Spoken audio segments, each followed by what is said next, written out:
I'm Senator Bob Huff. This is my capital comment for the week of January 6th, 2014. Well, the legislature's back in session, and it's been a beehive of activity. The governor is going to be releasing his budget on Friday the 10th, but somehow it got leaked early on the 8th, and so there is a flurry of activity to get that covered and hold press conference. So as we look through this, we see that the budget outline for this year is overall not too bad. In fact, I could support it with a few tweaks. The state is awash in revenues due to the recovering economy, but also coupled with that so-called temporary tax funded by Prop 30 in 2012. Now, the concern that the budget falls short of providing enough money to counties who are bearing the brunt of the state's shifting felons from state prisons to county jails. Crime is frankly again rising after 20 years of decline, and the counties need more money to deal with this serious problem.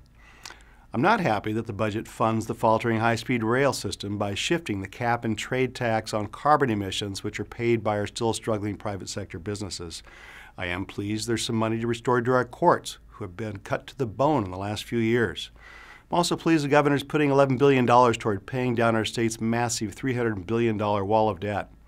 But frankly, the biggest concern is whether the governor will be able to hold his own party leaders in check, who control a supermajority of the legislature in both houses. They have already articulated billions in spending for new programs.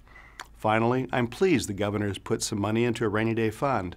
While that's a good move, a better move would have been to let the people vote on a real rainy day fund as spelled out by ACA 4, a reserve that was hammered out with bipartisan support in 2010, but has never been allowed to go to a vote of the people. But all in all, this is not a terrible budget as we've seen in the past, and deals with some of the chronic problems that have plagued our state.